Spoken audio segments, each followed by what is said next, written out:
서울 양평강 고속도로 한번 지금부터 좀 살펴보도록 하겠습니다. 무리한 종점 변경. 예. 윤석열 정부 시절에 이게 들켜버린 거야. 왜냐? 안진걸이 살고 있었거든. 안진걸이 막 그 야산에 가가지고 찾아내고 한 거야. 그래서 이게 들켜버렸어. 그러자 당시 국토부 장관이었던 원희룡이가 갑작스럽게 백지화 선언을 해버립니다. 맞아. 예. 그때 그 장면, 요것도 참 재밌는 장면이야. 예. 이게 의도치 않게 실수로 뭔가 들킨 듯한 그런 느낌을 우리가 받았던 장면인데요. 그 장면 다시 한번 보고 오겠습니다. 국토부 장관으로서 우리 현 정부의 입장을 말씀드리고자 합니다. 이 서울 양평 고속도로에 대해서는 전면 중단하고 이 정부에서 추진되었던 모든 사항을 백지화하겠습니다. 종이 꺼냈어. 전면 중단하라고 김건희 여사.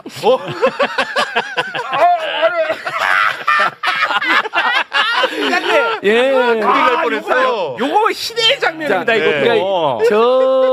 저 백자 발표하기 전에 와. 갑자기 그 국힘당 여당 국토위원들을 불러서 원희룡이 회의를 해요. 이거 예. 시대 장면이야. 근데 의원들의 증언에 하면 장관이란 자가 자기를 의원들을 불러놓고 이렇게 해서 뭐 저기 그 야당의 문제제기, 당시 민주당이나 네. 뭐 안진걸 등의 문제제기가 사실합니다 이렇게 설명은 안 하고 계속 왔다 갔다 하고 막 전화를 받고 누군가랑 받아줘야 이게 국힘당 받아줬고. 의원들의 증언이 나와 있어요. 예. 그리고 그러더니 내용도 안 알려주고 갑자기 의원들이 뒤에 병풍 세워놓고 전면 백자 중단하라고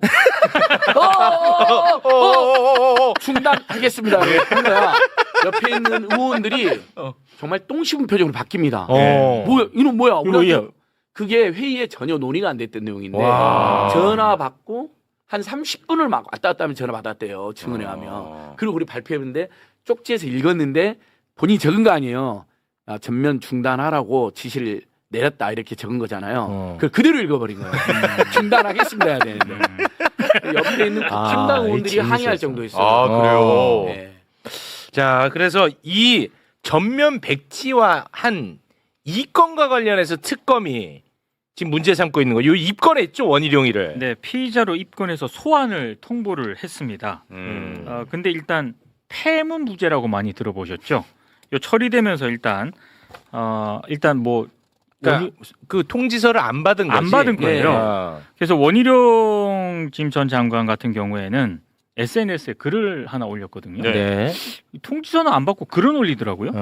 자, 국책 사업을 마비시킨 가짜 뉴스에 맞서 장관으로서 정무적 결단을 내린 게 죄라면 구차하게 피하지 않겠습니다. 억지 부리지 말고 죄가 있다면 나를 체포해 가십시오. 그러니까 지금 특검이 체포 영장 신청을 지금 검토하고 있거든요. 그래요? 그래서 이제 거의 이제 체포 다다른 걸 본인이 느끼고 예. 이렇게 지금 올린 것 같은데 지금 현재 특검에서는 백지화한 것, 그러니까 절차를 다 무시하고 백지화한 것 이것과 관련해서 일단 입건한 거예요. 맞아요. 그래서 이 부른 다음에 이제 본류가 있을 거 아니에요. 본류가 있죠. 본류. 요거 휜 거. 휜 거. 요거는 또 이제 다음 단계에서 예. 수사를 할 예정인 것 순차적으로. 같습니다. 그러니까 이 백지화가 당시에 진짜 여당 의원들까지 바보를 만들고 갑자기 발표를 했는데요.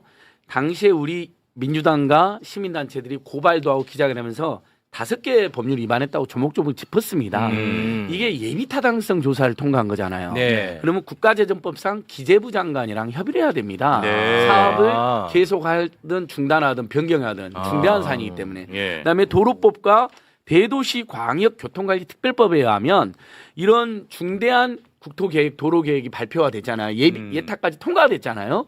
그러면 도로계획 심의위원회 같은 걸 열어서 거기서 중단이든 확장이든 논의를 해야 되는 겁니다. 근데 여당 의원들까지 바보 만들어 놓고 갑자기 발표를 했잖아요. 누군가의 지시를 받고. 예. 그 과정이 국가재정법, 도로법, 대도시 광역교통관리 특법 위반이고 그걸 알면서도 해지해버렸잖아요. 그래서 공무원들이라든지 관계자들이 의미 없는 일을 시켰기 때문에 직권남용으로 입건이 되어 있는 건데 더 놀라운 사실이 당시 국토부가 장관님 그렇게 백지화하면 위법 소지가 있다는 보고서를 올렸는데 오. 그걸 묵살하고 아. 국토부를 또 시켜서 합법이다. 장관의 백전 합법이다라는 보도자를 배포한 혐의까지가 지금 추가된 거예요. 와. 아, 그러면은 네. 이 본료 다 떠나서 이것 자체는 빼박이네. 아, 이것만으로도 딱 걸린 거죠. 아, 왜냐하면 그러네. 당시 여당 의원들도 우리한테 설명해 준다고 불러놓고는 막 전화만 받더니 갑자기 아. 여당 의원들한테 한마디도 없이 정적 아, 백지한 예. 거거든요. 그 과정은 명백히 불법이죠. 근데 이게 지금 어. 종합특검 기간이 얼마 안 남았잖아요. 그렇습니다. 이번 달이 말일인데 이제 30일 더 예. 연장하면 예. 이제 다음 달 말까지는 갈 것 같습니다. 근데 이게 그 전까지 다 수사가 가능할까요? 그러니까 이번 7월 28일이면 끝나는 걸로 되어 있어요. 한 번 더 연장할 수 있거든요. 예. 그럼 8월 달까지 가는 건데 어쨌든 7월 달 정말 지금부터 속도 내서 하면 네. 7월 안에 기소는 가능하지 않을까 싶습니다. 왜냐하면 이미 인수에 파견 나와 있는 국토부 고위 간부가 용역사 A 용역사한테 네, 네. 종점 변경을 네. 지시한 것까지 확인돼서 기소가 되어 있잖아요. 네. 문제는 여러분들께서 우리 애청자들께 궁금해하는 윗선 윗선. 윤석열, 김건희, 최은순, 그렇지. 원희룡이 그 연결고리 안 그렇죠. 나왔는데 일단 백지한 것으로 먼저 기소가 되고 아. 그 다음에 오늘 백원국이라고 당시 윤석열 인수에 파견 나갔다가 나중에 국토교통부 2차관으로 승진한 사람이 있어요. 그 사람을 소환 조사를 했거든요. 아. 그래서 이제 추궁을 하는 거죠. 그렇습니다. 근데 이게 종점을 휘게 만든 제일 윗선이 누구냐? 이게 이제 문제인데. 그렇죠.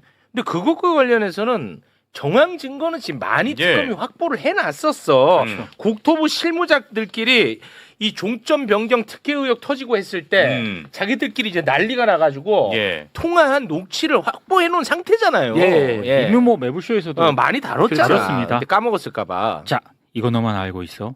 대통령이 시킨 거야. 특검이 하면 다 감옥 간다. 이렇게 하면 큰일 난다고 했잖아. 됐잖아, 이거. 다 나와 있죠. 다 나왔죠. 예. 네. 그리고 이제 요게 핵심이 뭐냐면 우리는 종점 변경을 한 게 김건희 일가가 종점이 변경이 되면 땅값이 올라서 돈을 많이 벌 거다.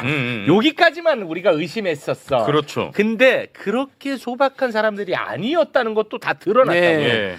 그 땅값이 오른 걸 통해서 부당이익을 챙기려고 했던 것에서 멈추는 것이 아니라 땅값 올라. 예. 거기에다가 개발 사업까지 하려고 했던 네. 거야. 그렇죠. 그게 김건희 오빠 문건에 이미 다 나와 있었어. 그게 옛날부터 다 준비를 하고 있었단 예, 말이야. 맞습니다. 그렇죠. 예. 이게 다 나와 있어 지금. 많아 증거가. 네. 예, PPT까지 만들어놨다는 PPT까지. 거잖아요. 그래서 저희들도 이제 여기저기 조사를 좀 해봤잖아요.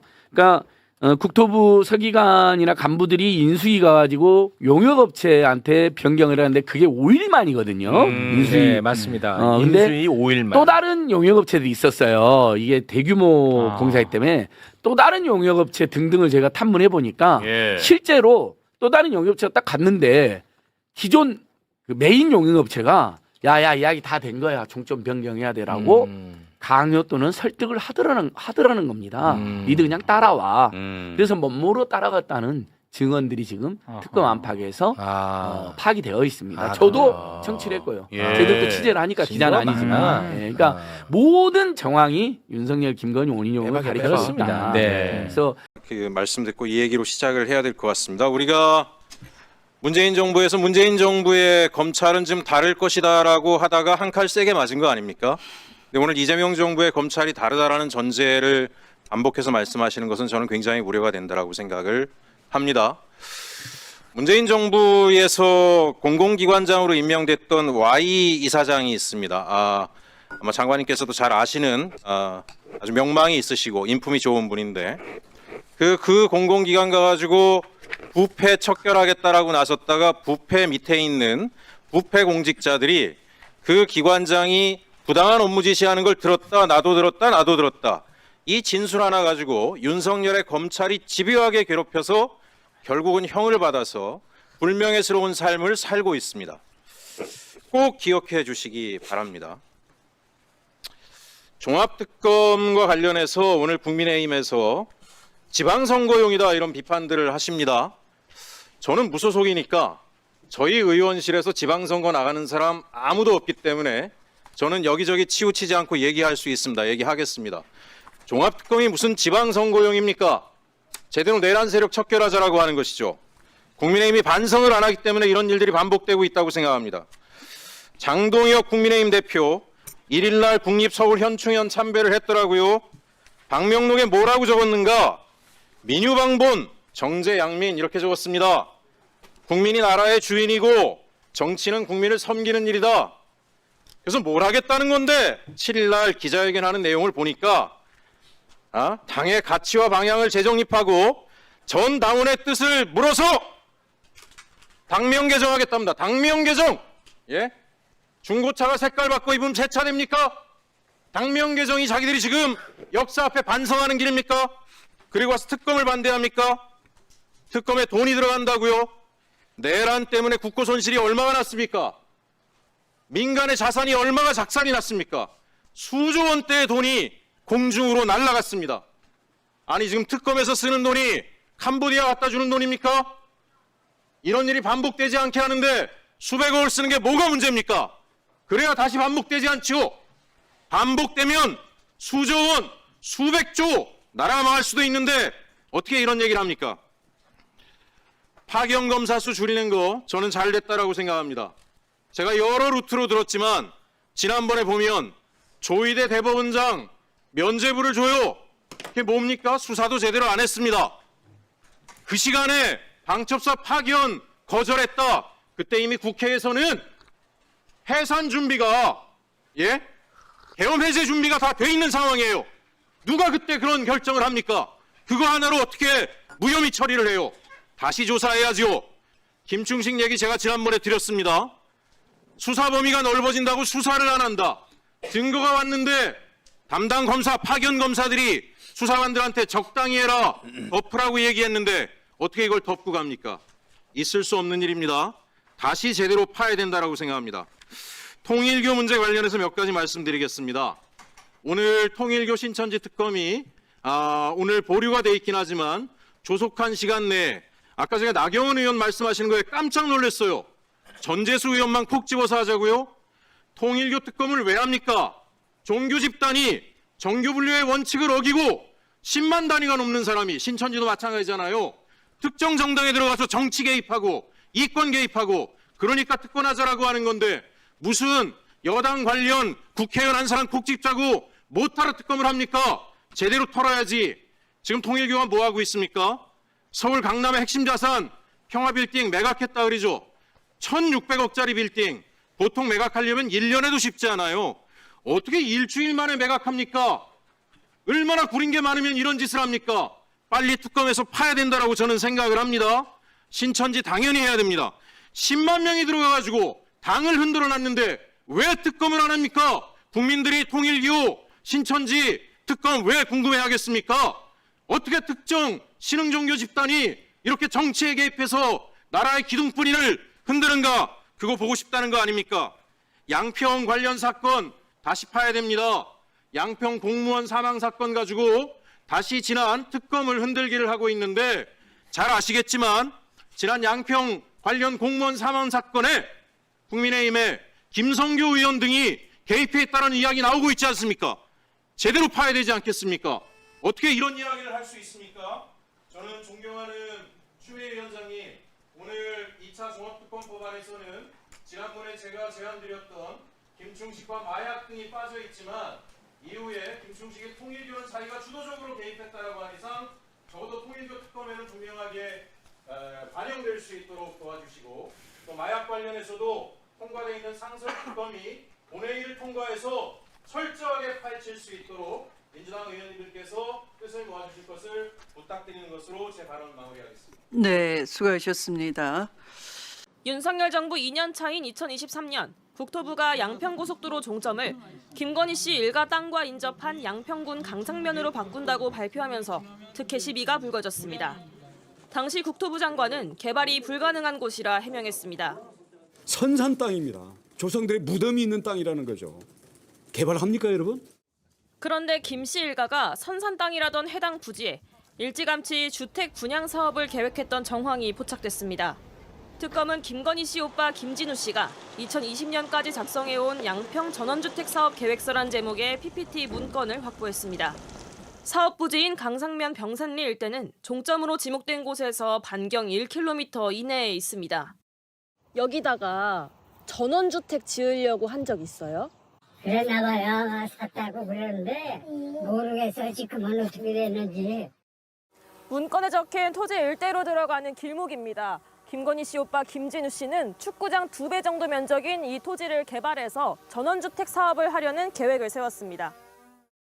김 씨는 부지를 21개 필지로 나눠 분양하겠다는 구상을 담았습니다. 예상 가격은 평당 100만 원, 총 4,800평 규모의 땅을 팔아 48억 원의 매출을 올려 공사비를 뺀 영업이익 17억 원을 얻을 거로 예상했습니다. 항목별로 구체적인 수익 규모까지 계산해 뒀던 겁니다. 문건에는 양평고속도로를 직접 언급하며 예비 타당성 평가 통과 예정이라고 적었습니다. 고속도로 자체를 주택사업의 호재로 인식했던 정황입니다. 문건을 확보한 특검은 당시 국토부가 양평고속도로 종점을 바꾼 배경을 집중 규명할 전망입니다. 김건희 씨 오빠 김진우 씨는 양평 전원주택 사업계획서 PPT에 매출액과 영업이익을 계산하면서 원가도 적었습니다. JTBC 취재 결과 도로 공사비 1억 8,700만 원, 공원 공사비 1억 원 등 항목별로 나누어 정리했습니다. 공원 공사비 항목엔 휴게공원과 텃밭, 작은 동네 공원인 쌈지마당 조성 등 세부 방안도 넣었습니다. 광고와 선전 명목으로도 1억 원을 잡았습니다. 구체적으로 매출 원가를 따진 건데 김진우 씨가 지난 특검 조사에서 대출을 받기 위해 만들었을 뿐이란 취지로 진술한 것과는 거리가 있습니다. 전문가들과 상세하게 사업을 계획했던 게 아니냐는 지적이 나오는 이유입니다. 문건엔 수익 계산과 동시에 사업의 단계별 계획도 담은 걸로 확인됐습니다. 진입 도로를 확보해 도로 공사를 시공한다라거나 필지를 분양한 뒤에 개별적으로 건축 허가와 시공을 해야 한다고 썼습니다. 견본주택, 이른바 모델하우스를 통해 분양률을 높여야 한다면서 주택 시공까지 고려하면 매출이 더 증가한다고 예상했습니다. 도로 확장과 건축 허가까지 분양 사업의 기초가 담긴 것으로 보입니다.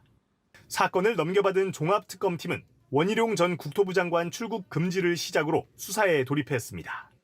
양평고속도로 노선 변경과 관련해서 일부 관련자가 김건희 특검에서 기소가 되었습니다만 남은 의혹 해소되지 않은 부분이 있어서 이어서 수사할 예정입니다.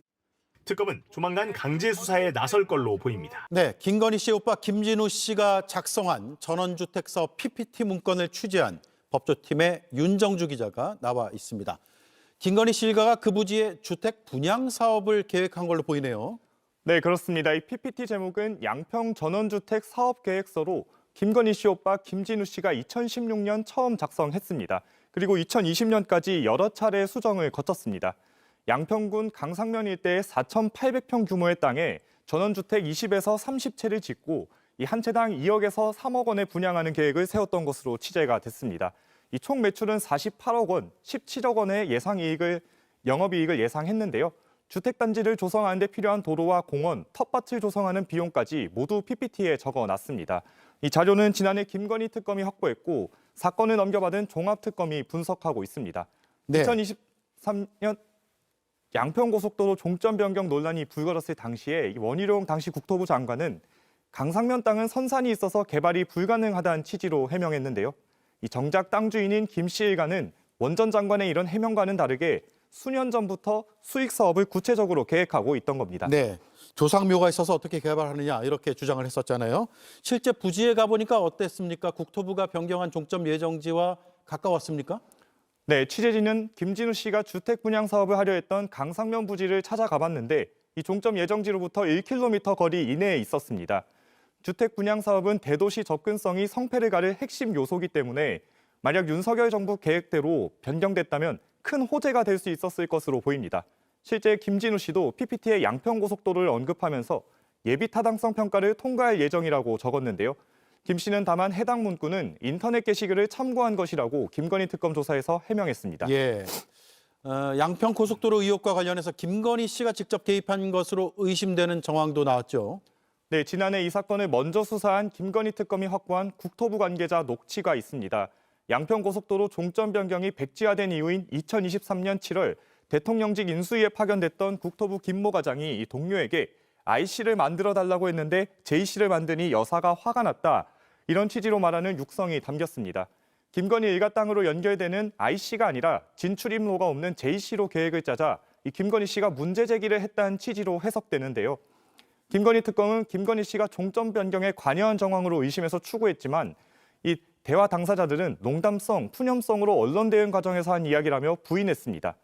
김 씨 일가가 계획한 주택 분양 사업이 갑작스런 양평고속도로 종점 변경에 동기가 된 건 아닌지, 또 변경 과정에서 김건희 씨 개입이 있었는지 앞으로 종합특검 수사로 밝혀져야 할 대목입니다. 네, 수사 결과를 지켜보죠. 김건희 특검도 짚어볼게요. 원희룡 전 국토부 장관이 출국 금지된 사실은 주말 사이에 보도가 다 됐습니다.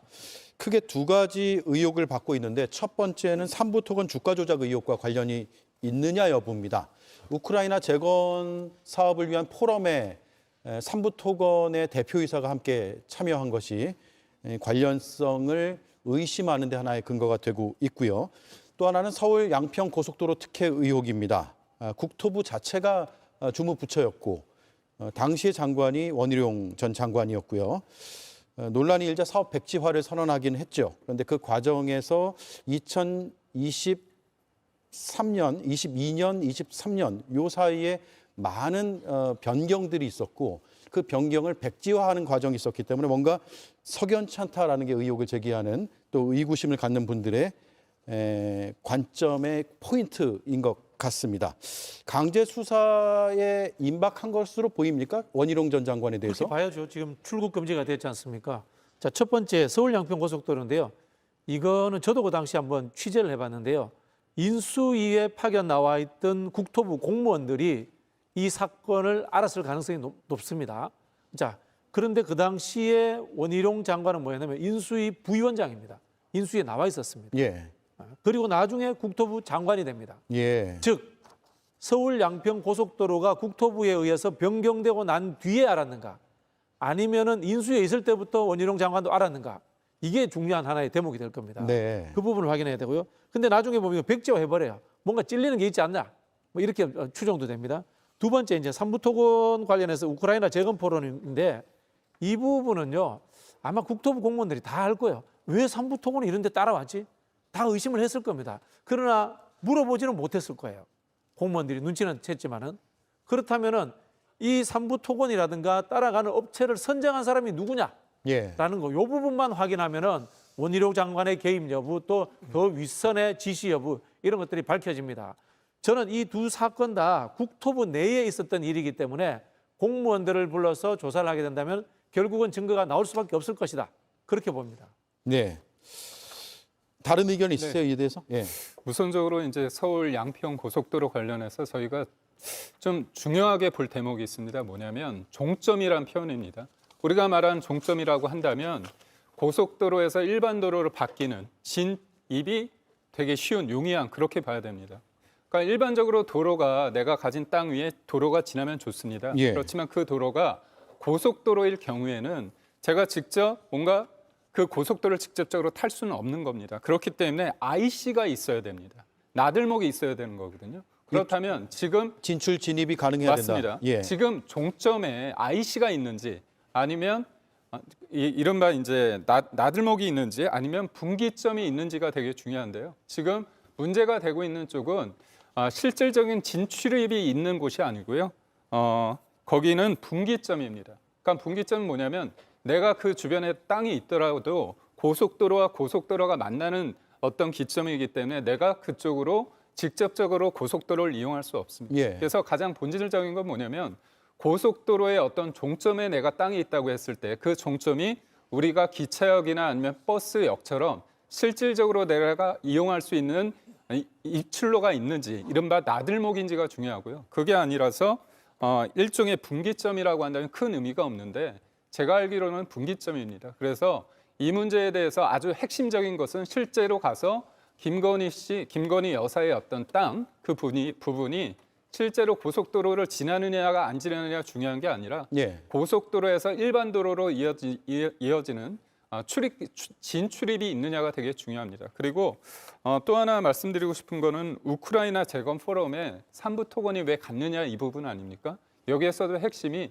국토부가 주최하는 포럼이었는지, 아니면 민간 기업들이 모여서 하는 일종의 민간 포럼이었는지가 되게 중요합니다. 근데 제가 알기로는 그 당시에 저도 이제 폴란드를 갔었거든요. 근데 전날이요? 예. 저희 현장에 있었는데 제가 알기로는 민간 업체들을 모여서 간 겁니다. 그리고 2022년도에 저거는 2023년도 상황으로 알고 있는데 2022년도 그 말에 이른바 삼부토건이 유러시아 경제인협회와 양해 각서로 체결을 합니다. 그래서 그때부터 이른바 우크라이나 재건주 수혜주로 이렇게 보고 있습니다. 그래서 저는 실질적으로 김건희 여사와 윤석열 전 대통령이 당시 삼부토건에 직접적으로 오게끔 했다. 그리고 그걸 기점으로 해서 뭔가 작전 세력이 작전을 펼쳤다. 그렇다면 문제가 되지만 민간 업체가 하는 쪽에 삼부토건이 간 부분에 대해서 이 부분이 김건희 여사, 윤석열 전 대통령이 어떤 혜택을 줬는지가 관건일 것 같습니다. 예.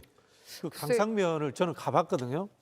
그 IC 문제가 아니라요. 그 일가들 땅이 지금도 현재 고속도로가 있어요. 지나다가 보면은 언덕으로 이렇게 누가 봐도 쳐다볼 수밖에 없는 정말 좋은 위치에 자리 잡고 있습니다. 예를 들자면 호텔을 짓는다든가 뭐 아울렛 몰을 짓는다 이러면은 지나가면서 저기 한번 가봐야지 이런 느낌이 드는 그런 좋은 위치예요. 예. 저기 비어 있는 땅에 일단 도로가 들어오면은 엄청난 토지 가치가 오르는 거 아닐까라는 생각도 드는데 그게 꼭 밖으로 진출하고 그 안으로 들어오고 뭐 있으면 더 좋겠지만 그게 아니더라도 도로가 자체가 있다는 것만 하더라도 굉장히 큰 수혜를 입지 않을까라는 생각도 드는데요. 그러니까 제가 한 말씀만 덧붙인다면 일반적으로 종점이라고 얘기했을 때 느낌이 어감이 거기에서 뭔가 우리가 타고 내리고 그런 느낌 아닙니까? 거기에서 말하는 종점이 아니라는 게 가장 중요한 핵심이라고 볼 수 있습니다. 예. 강상면 일대 앞서 지도를 잠깐 띄워드렸는데 다시 한번 보여주시죠. 저 강성면 병산리 기존에는 양서면 쪽이 종점이었거든요. 그러니까 고속도로의 마지막 지점이었는데 2008년에 처음 노선이 계획이 됐고 2017년 1월에도 양서면 종점 노선이 이제 포함이 됩니다. 국토부의 건설 계획에 따르면. 그리고 2019년에는 예비 타당성 조사 대상 사업으로 또 양서면이 종점으로 포함이 됐고, 그리고 2021년 4월에 기재부 예비 타당성 조사를 양서면 종점으로 통과를 합니다. 그리고 2022년 3월에 문재인 정부 말기죠. 국토부가 용역업체에 노선 타당성 조사를 의뢰를 합니다. 다만 종점은 양평군 양서면으로 명시가 돼 있었는데 두 달 만에 2022년 5월에 기존의 양서면 대신에 강상면을 종점으로 하는 대안 노선이 처음으로 등장을 하게 되거든요. 지도 다시 한번 보겠습니다. 그러니까 두 달 만에 저렇게 노선이 바뀌었다라는 게 의혹의 핵심이고요. 저 강상면에 전직 대통령 부인과 장모 등 일가가 29필지 1만 평 정도의 토지를 소유하고 있다는 사실도 드러났습니다. 2022년 중하순부터 굉장히 논란이 됐고 2023년 7월에 사업 백지화가 선언이 됐습니다. 제가 사실관계를 일단 한번 짚어드리고 여러 의견들이 나오고 있기 때문에 더 들어보면 좋을 것 같습니다. 다른 의견은요, 혹시? 저 양평고속도로가 저렇게 한 10여 년 넘게 전문기관에서 연구하고 계획 세우고 예비타당성 조사를 통과하고 기재부에서 예타를 통과한다는 것은 그 사업이 이제 시작된다는 얘기거든요. 기재부가 보통 깐깐한 부처입니까? 그런데 이제 오랜 세월 전문기관에서 한 끝에 통과를 했는데 그게 정권이 바뀌고 두 달 만에 졸속으로 지금 노선이 바뀐 거 아닙니까? 그러니까 이걸 놓고 누가 아주 매우 상식적이다라고 생각할 수 있겠습니까? 더군다나 그 일대에 그 대통령 처가 쪽에 땅이 그렇게 많이 있고 한다면은 설사 이 방향이 옳다고 하더라도 이 사업에 대해서는 재검토하는 게 저는 맞았다고 생각합니다. 그런데 굉장히 무리하게 이렇게 꺾은 거 아닙니까, 방향을? 그러니까 바로 이 부분을 정확하게 실체를 밝히기 위한 조사가 수반되어야 하는 것이고 그게 특검이 할 일이라고 저는 생각합니다. 더군다나 이 정권이 이렇게 몰락한 가장 중요한 원인 중에 하나가 이 양평고속도로 문제에 와글와글 하지 않았습니까? 아니 국론 분열되게 만들고 그 지점에 양평고속도로가 있는 것인지 원희룡 장관이 그중에 한 축을 또 맡고 있었던 것이고요. 도저히 뭐 백지화 선언했을 때 뭐 믿을 수가 없었잖아요. 왜 여기에 정치 생명까지를 내가 걸겠다라고 하면서 굳이 이거를 없던 일로 만들었는지에 대해서는 아직까지도 제대로 된 설명이 없고 상식적으로 납득이 안 되는 그런 모습이었죠.